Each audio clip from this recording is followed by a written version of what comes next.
And that concludes my preliminary remarks.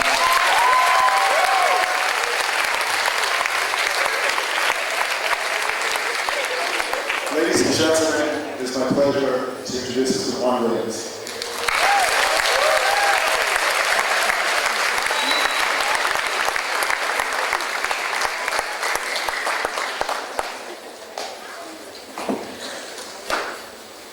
Thank you so much for your warm reception. It's a great pleasure for me to be here with all of you to discuss the life and work of former Supreme Court Justice Thurgood Marshall.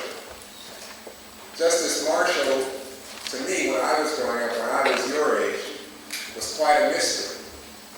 When I was growing up in the 1960s, I thought to myself, who is Thurgood Marshall? I really don't know who this character is. It seems to me like, a Supreme Court justice, a very establishment figure. I couldn't quite make sense of him. He didn't have the passion, the energy, the edginess of, say, Malcolm X, of Dr. King.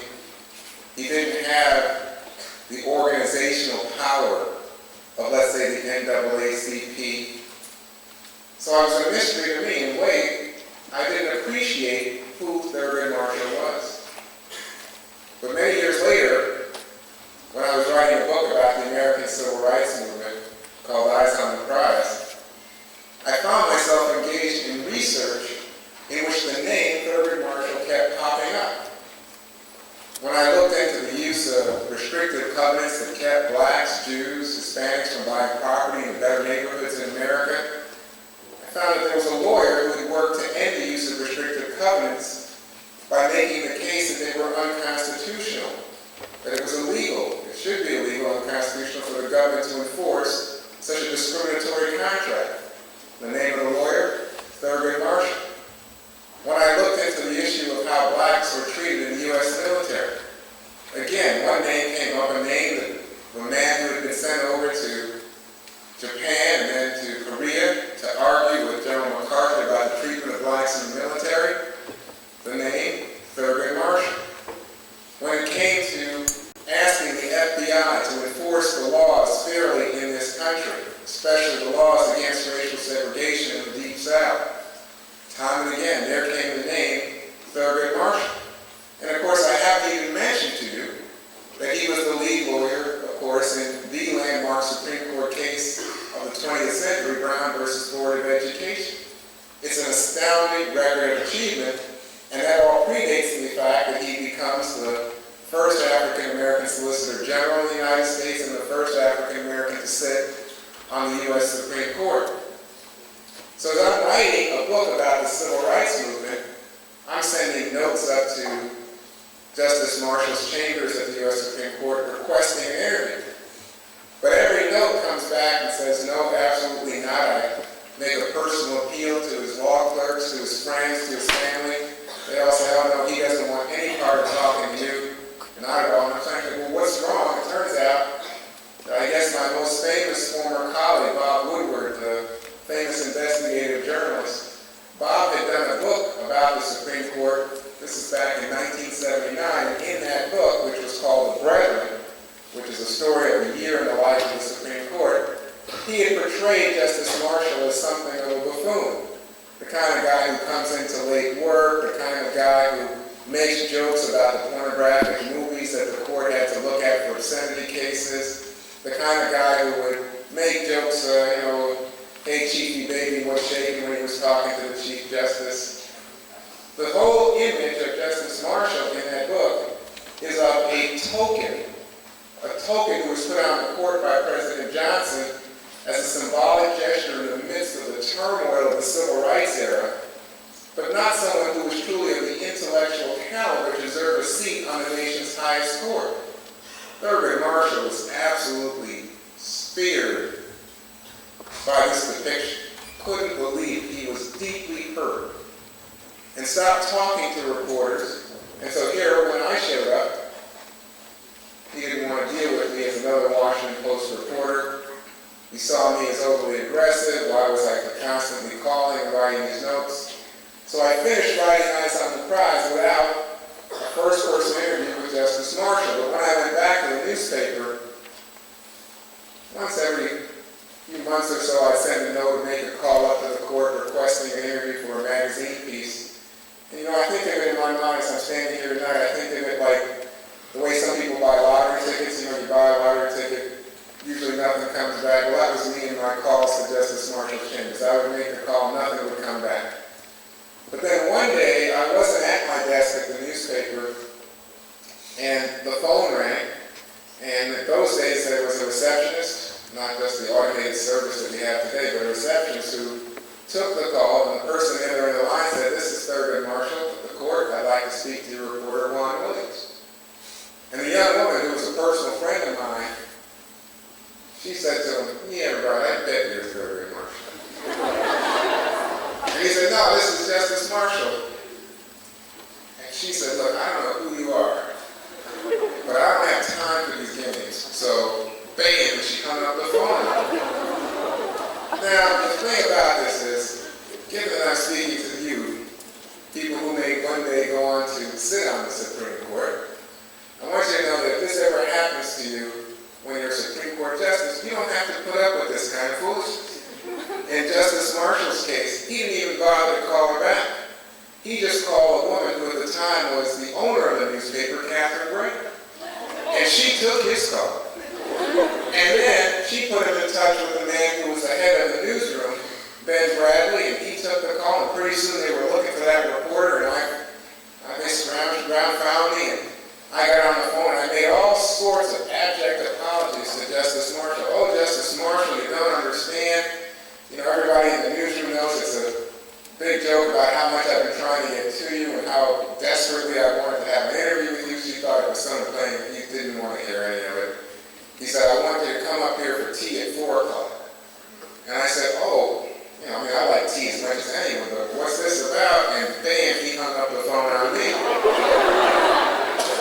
So now I was totally at a loss. I'm like, what's going on? Why has he changed his mind? Why is he finally calling? So I'm calling everybody all around town. Nobody has a clue. People are surprised that he's called at all. So off I go for my appointment for tea with Thurgood Marshall. Walk up the white marble steps of the Supreme Court through the columns. You have to go up to the second floor where the U.S. Marshals have an office, and you wait there until someone comes from the Justice's chamber to take you back to his office.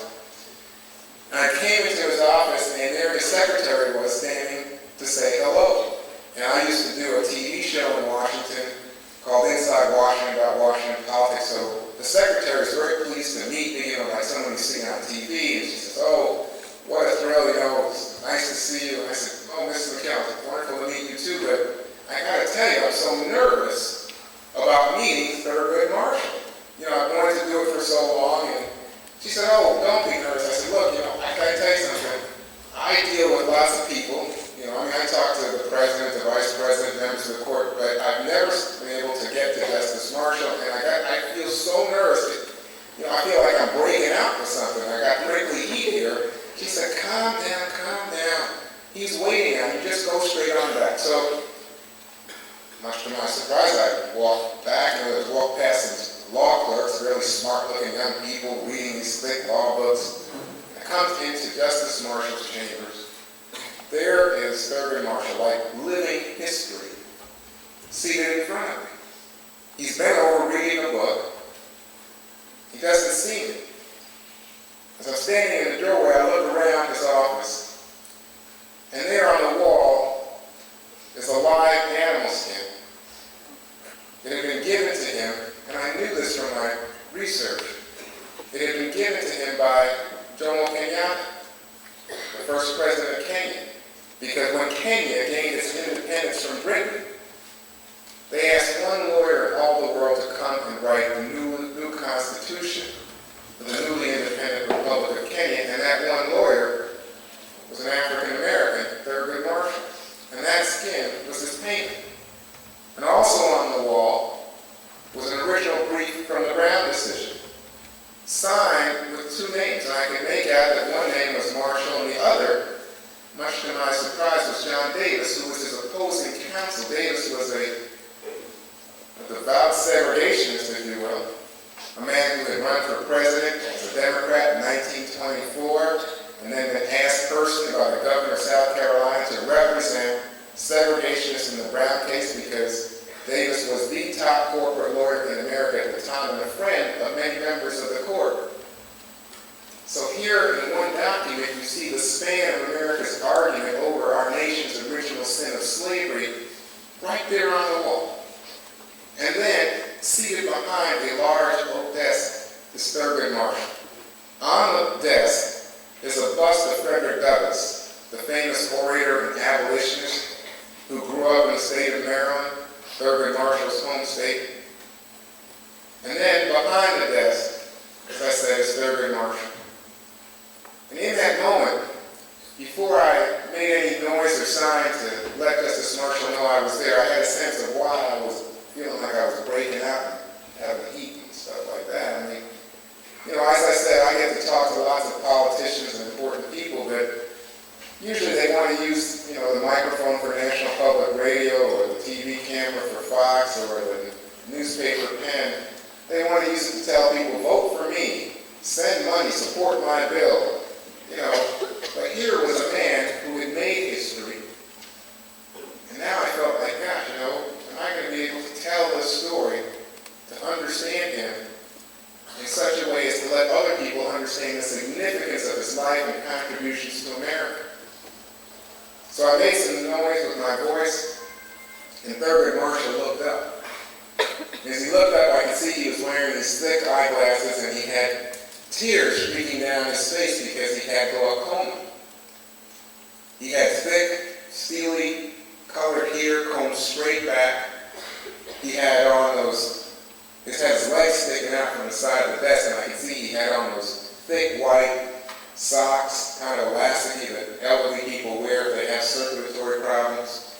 On the corner of the desk was a cane that was just dangling there. He used that to steady himself when he stood. He was about 80 years old. So I made some noise with my voice, and he looked up. I must tell you, I pulled out a tape recorder. I just figured, I'll go for broke. If he tells me to get out, okay. But I turned on the tape recorder, slapped it down, and then I thought, okay, now what do I ask him? He just started talking. I mean, it was weird. It was like, I don't know if you've ever had like a relative or a friend who's been in a hospital or somewhere, and you think, I should have gone and visited that person a long time ago, and then you feel guilty about not having gone to visit, and you think, I should take flowers, I should take chocolates, what should I do? But when you show up, all they wanted was you, and all they want to do is talk. And luckily for me, Justice Marshall was a fabulous storyteller. He starts telling stories about going to high school with, I don't know, this age group you wouldn't know, might not know this name, Cab Calloway, who is a famous jazz scat singer. He's going to high school in Maryland with Cab Calloway, going out to the racetrack, Pimlico, with Calloway in order to get money. He said they would rinse off the hots of the thoroughbreds after they raced it all matted and sweated, and there's Thurgood Marshall and Cab Calloway brushing down these horses, rinsing them off, getting some money, going down to Pennsylvania Avenue, which was the entertainment street in the Black District of Baltimore, listening to jazz, playing all kinds of tricks, smoking cigarettes, drinking. Then he goes off to college. He's the biggest frat boy. If you guys think you've got frat boys here, you ain't seen nothing if you don't know about Thurgood Marshall. Marshall's the kind of guy who would lead a cow up into the president's office and give the cow Epsom salt so it had diarrhea right there. Thurgood Marshall's the kind of guy when the football team was going off to play Howard and Hampton, said, go out there and hit those guys so hard and mamas feel it. But you notice he wasn't in the game. He's not playing. Thurgood Marshall was always about, setting up parties. This was an all-male school, Lincoln University. It was called the Black Princeton because the school was organized by the Presbyterian Church. The Presbyterians had also created Princeton University in New Jersey, but Lincoln was for young black men. And so here's Thurgood Marshall at this all-male school, always planning trips to go up to Philadelphia or down to Baltimore to have a party, to have a good time.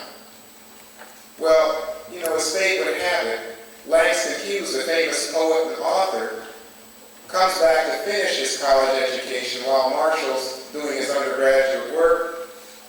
And he meets him, he realizes that Thurgood's a big man on campus. He says, Thurgood, you got so much to say about girls and football games and fraternity life. He says, but I never hear you say anything about the fact down in Baltimore.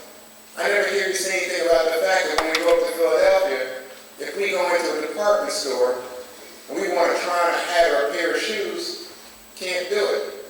They'll sell it to us, but they won't let us try it on because they don't think that any white person would want to buy a pair of shoes or a hat that's been worn by a black person. I don't hear you say anything about the fact that we can't use the bathroom when we go into Wilmington. Thurgood Marshall was like, man, get out of my face. You know, I came to school to meet some women and have a good time. I didn't come here for all this political stuff, all this talk about race. But again, you know, fate is such an interesting thing in all our lives. Thurgood Marshall loved cowboy and Indian movies. And one Saturday afternoon, he goes down to the local movie theater. This is in a really small town, Oxford, Pennsylvania, near Delaware. There's one movie theater in this little town.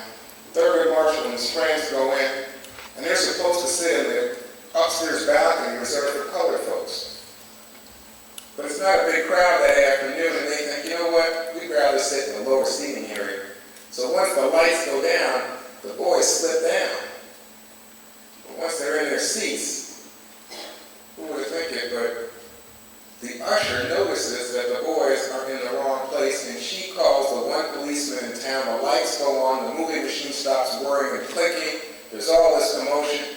The boys fearing arrest go running out of the movie theater. They get back to campus, and of course, it being a small campus, the word spreads almost instantaneously. And within a matter of hours, there's a knocking at Thurgood Marshall's dorm room door, and it's none other than Langston Hughes.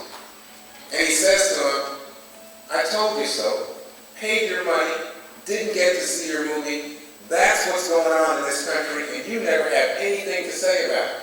You never have anything to say about the fact that we're at this school for young black men, but no black people are allowed on the faculty. Why don't you have anything to say about this day and these issues, Thurgood? And Thurgood Marshall wasn't one to say, oh yeah, you're right. That wasn't his nature. But I can tell you that within a matter of months in the student paper, Thurgood Marshall is suddenly working with Langston Hughes on the issue of allowing black people to serve on the faculty at Lincoln University. And whereas previously Thurgood Marshall had thought, you know, if we allow blacks onto the faculty here, people at other schools might think that the quality of our education has been diminished. Now suddenly he's making the case that if we don't trust black people to be our professors, how can we expect black people to trust us to be their dentists, their doctors, and their lawyers? Well, the first time around, Langston Hughes, Thurgood Marshall, their petition fails. Langston Hughes graduates, but Thurgood Marshall comes back to school. When he comes back to school, he gets the petition going again, and this time he enlists the fraternities, gets them on his side, and the petition passed. And the year after he graduated, the first black person came onto the faculty at Lincoln University. Now I tell you that story because suddenly the party animal, the big frat boy, had a sense that he could make a difference on important issues in American life. And the kid who had simply wanted to get through school, maybe wanted to be a cook, now had a sense that he wanted to be a lawyer. He wants to go to the University of Maryland Law School, a local law school. It's actually just a few blocks from where his parents lived in West Baltimore. And of course it was the cheapest law school available to him. But the University of Maryland Law School did not accept people of color, so he couldn't apply. And instead, his mother has to pawn her wedding ring and her engagement ring to pay for his first year tuition to go to Howard University Law School in Washington, D.C. Thurgood Marshall shows up, and there are 36 students there on his first day of school, 1929. And the dean, a man by the name of Charles Hamilton Houston, looks out over the 36 of them and says, look to your left, look to your right. 2 of the 3 of you won't be here to graduate in 3 years. Marshall later told me, he said, you know, he thought, who is this guy? Mr. Iron Pants, Mr. Cement Shoes. He thinks he's so tough. But you know what? Only 6 of the 36 would graduate in 3 years. Because Charles Hamilton Houston was going to make this a boot camp for black lawyers. He wanted to produce a cadre of lawyers who would be social revolutionaries, who would take on the laws of segregation in American life with the highest quality of legal work. And he was extraordinarily demanding of these young men. I should tell you that Thurgood Marshall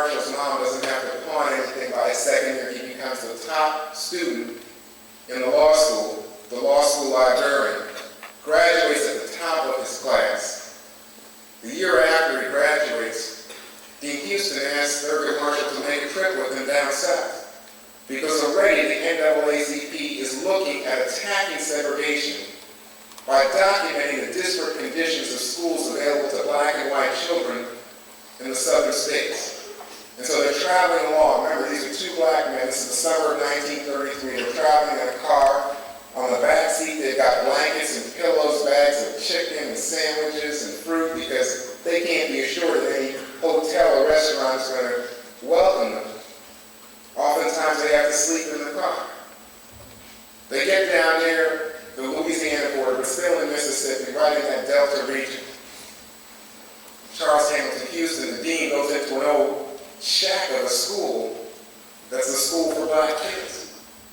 You know, when I say shack, I hesitate because I don't want to create the wrong image in your minds. It's not as if, you know, it's a building like this, auditorium with a roof and a floor. There's no roof. It's just like this kind of plasticky tar paper pulled over the top, and there's no floor. It's just dirt. And when the rains come, the floor becomes thick with mud. There's no blackboard. There's really no wall. It's just a wooden frame. And when the teacher wants to write something out, she uses a piece of charcoal and scrawls it on the wooden frame wall. And the children, there are only a few children in there because most of the kids are children of sharecroppers, and their parents don't even bother to send them to the school. They got them working as farm hands to increase the amount of produce that they can yield to make a little more money. This is the school for black kids, and the dean, Charles Hamilton Houston, is inside with a big old camera taking pictures, taking notes, and outside Thurgood Marshall is standing by the car eating a sandwich when a little boy approaches.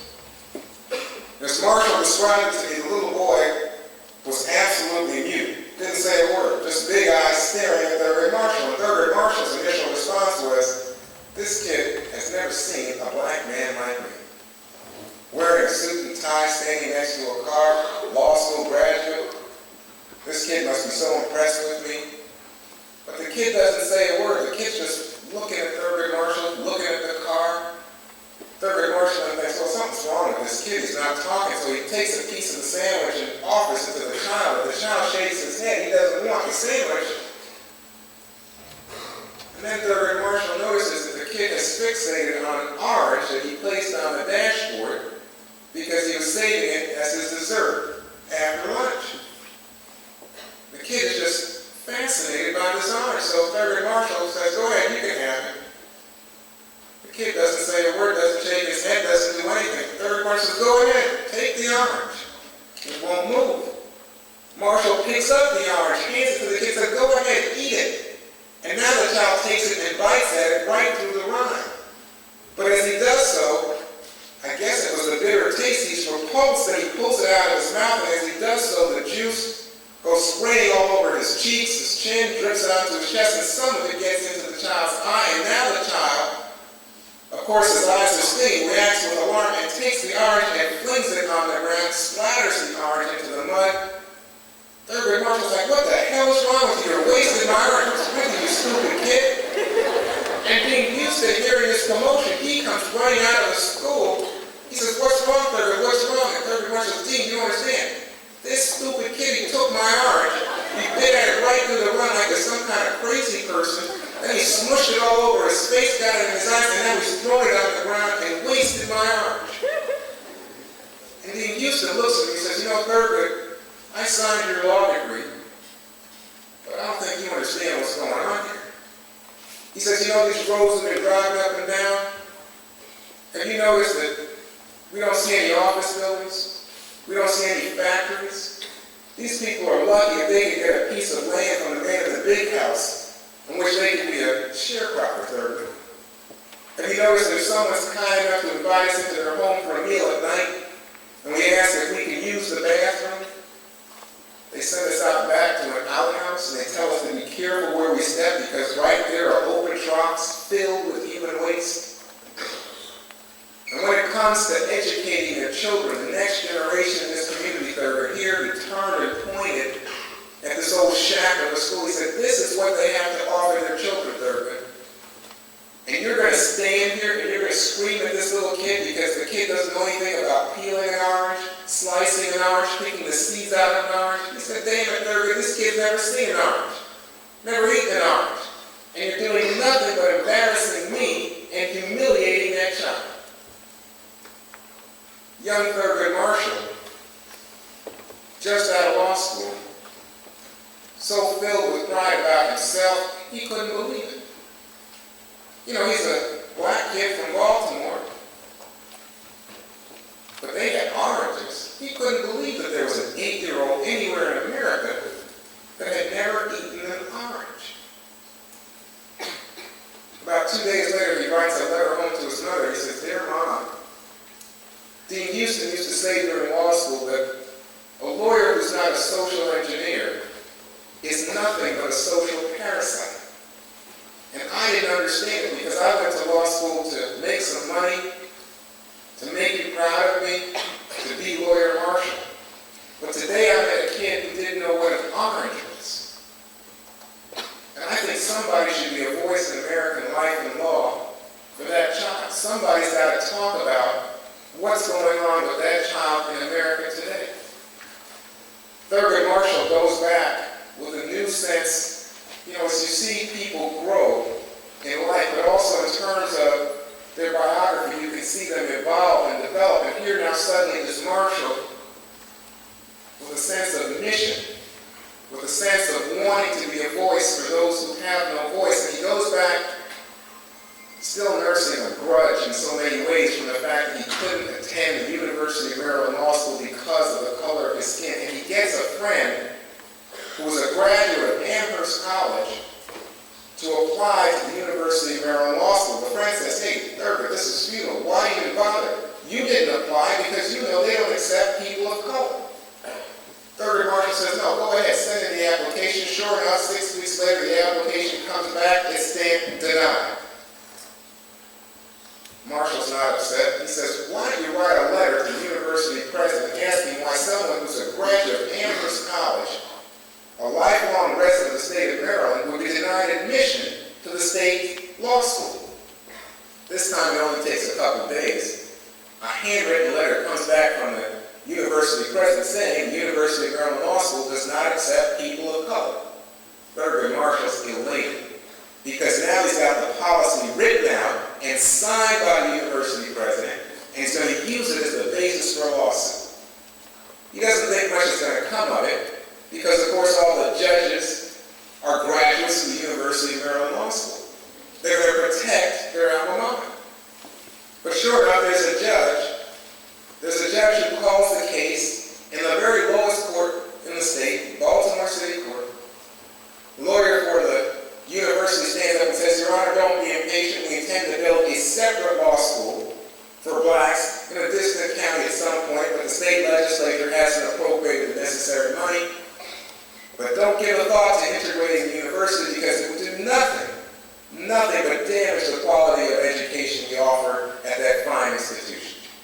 Thurgood Marshall, accompanied by his client, Donald Gaines Murray, and his former law school dean, Charles Hamilton Houston, stands up and he says, "Your Honor, under the 1896 Plessy v. Ferguson ruling of the U.S. Supreme Court, separate but equal is the law of the land. And if you don't have a separate and equal facility to educate young black people in the laws of the state of Maryland, then you must integrate the existing facility." And he sits down. And then there are arguments about evidence that's to be introduced and people that are to testify. The day comes to an end. They come back the next morning. And when they come back, the judge gavels the courtroom to order and asks everyone to stand and announces that Donald Gaines Murray is to be admitted forthwith to the University of Maryland Law School. Thurgood Marshall, according to the court reporter, turns to Donald Gaines Murray and says, "What did he say?" Couldn't believe it. You know, there's no record of what Donald Gaines Murray said in response to Marshall. But in my mind, I always think, man, you know, Donald Gaines Murray must have been tripping out. I mean, he didn't think he was going to have to go to law school for 3 years. Oh my God, you know, I was trying to help my friend, I'm in law school. Well, that case becomes a template for efforts by the NAACP to break down segregation in graduate in Texas, all around the country. And of course, Thurgood Marshall replaces Charles Hamilton Houston as the lead counsel for the NAACP, and then Thurgood Marshall takes that same theory and applies it to elementary and secondary schools, and that results in the May 17, 1954 decision in Brown v. Board of Education declaring that segregation in America's public schools is damaging in ways unlikely ever to be undone to black and white children alike and unconstitutional. And that sets off a wave of American history.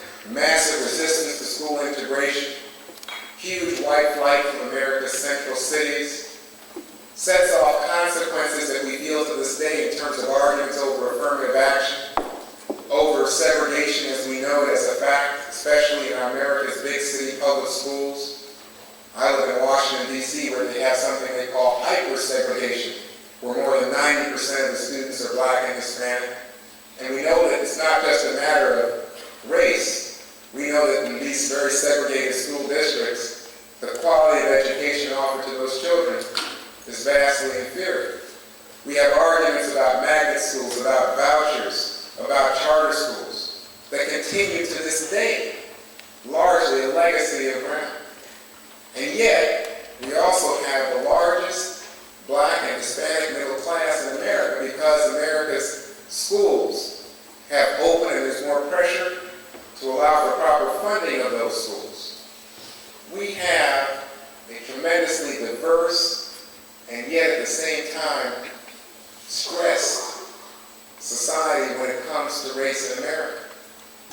I remember saying to Justice Marshall at one point, I said, you know, Justice Marshall, I was recently in Oklahoma City and black parents there are trying to get the NAACP to stop busing because they're tired of their children being sent to neighborhoods where they're oftentimes greeted with hostility and low expectations. They want neighborhood schools for their children.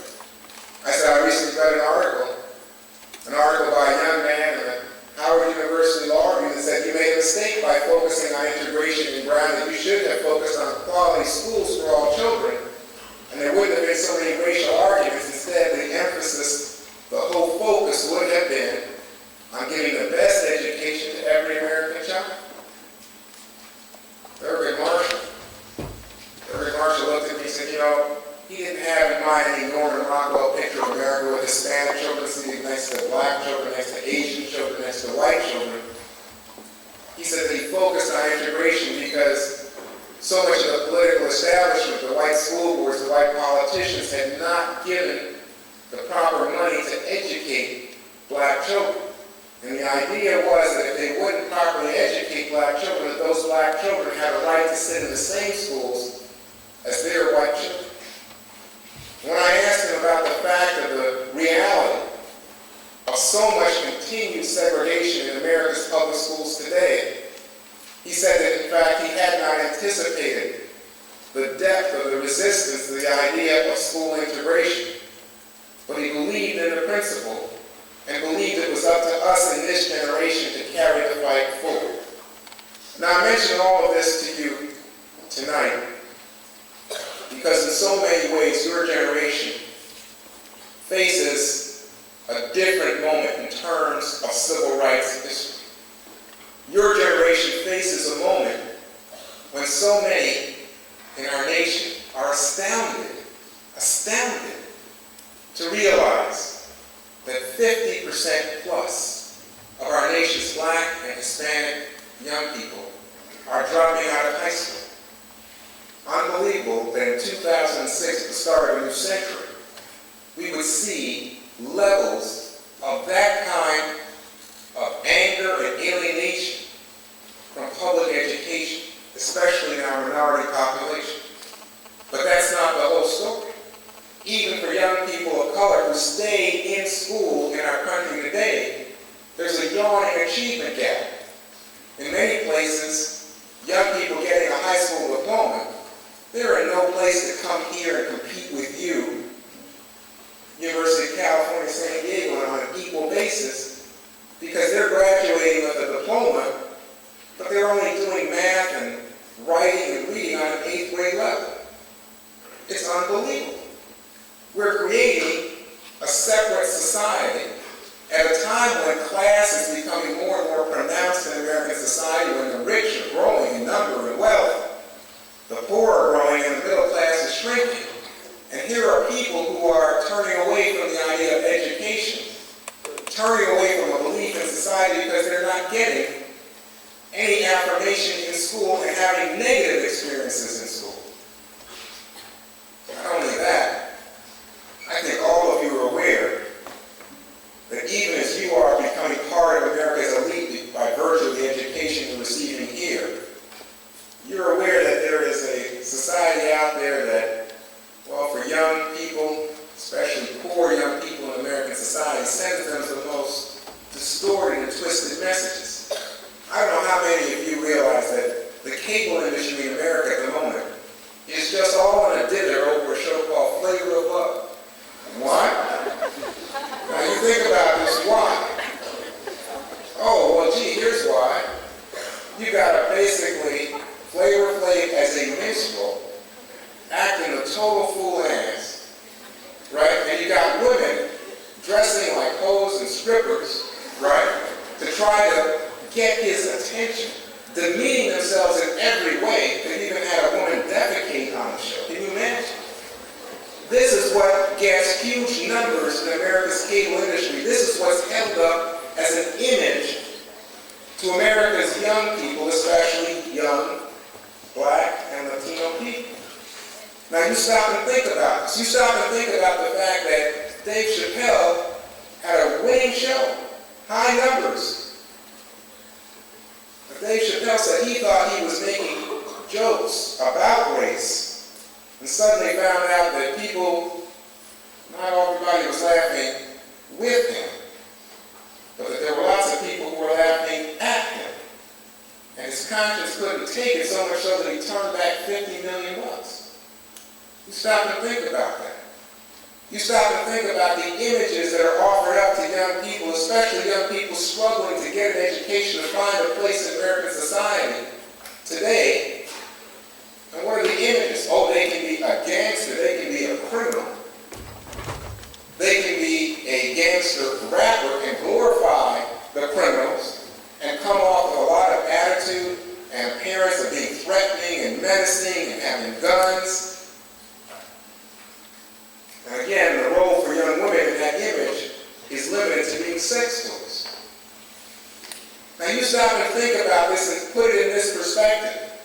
I mentioned to you the dropout rate earlier, but I didn't mention to you that we have at the moment 25% of America's white children being born out of wedlock.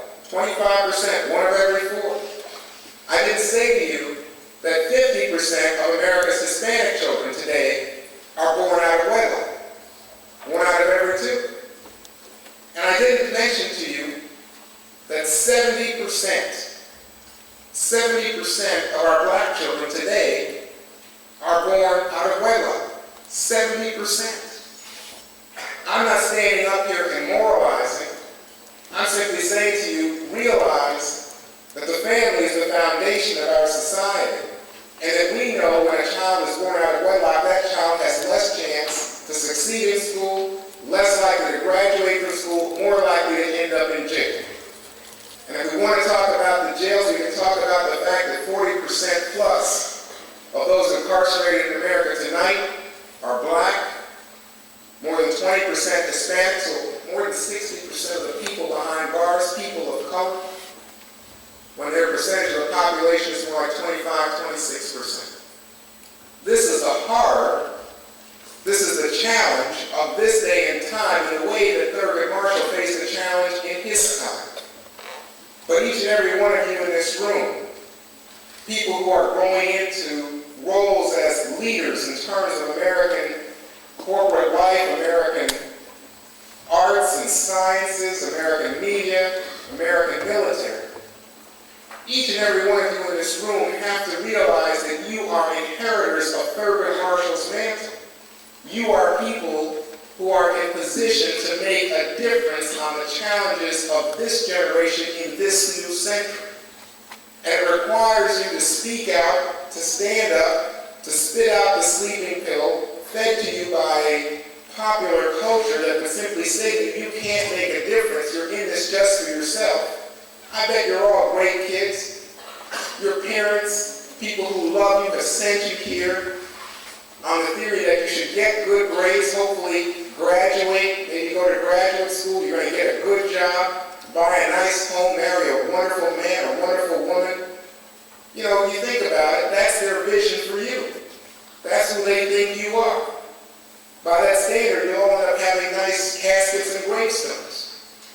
But what I want to say to you tonight, in the spirit of Justice Marshall, is that you have to realize your life is about so much more than simply getting the good grades, getting the good job, having all the material things that come with wealth in American society and being part of the American elite. You have to be the kind of people who will stand up for what is right in this country, and for those who don't have a voice and those who are not seen or not heard, those who are demonized or those who are treated as if they are extraneous to what we do in society, those who are treated like, well, leftovers or people who can be left behind easily. You know, I wrote a book about the civil rights movement called Eyes on the Prize. Sometimes people say to me, Juan, why would you call a book about the civil rights movement Eyes on the Prize? And I tell them that it comes from an old gospel song. It goes something like this. Keep your eyes on the prize, hold on, hold on. I know the one thing I did right was the day I started to fight, hold on. And what I'm saying to all of you, some of the smartest people in our country, people who have the good fortune to be here at this institution, people who are ambitious, who are going forward, people who are going to be role models not only to each other, but to people who work with you, people who soon will be working for you, people who will vote for you, people who will look to you in terms of how do we deal with race and inequality, injustice, and class division in American society. I'm saying to all of you, you have got to realize that you have the power to shape America in the future. Don't let people tell you, oh, you can't make a difference. You're just a student. You're just a young person. Hey, you know what? Don't forget about the football game. Hey, what about your nice car? Hey, you know what? Take another job. Get a few more bucks in the bank. No one's going to remember you for that at your funeral. What they'll remember is if you made a difference in your time in terms of shaping this country, of speaking up for people who don't have a voice, in terms of being the kind of people who have a vision of how we as an American nation can remain stable and not become a country of gated communities and private police forces where none of us can walk down the street with any kind of safety because we're all worried about being mugged. That too is part of your education. That too is part of your challenge. That is what it means to truly live in the spirit of Thurgood Marshall. So please, keep your eyes on the prize. Thank you very much.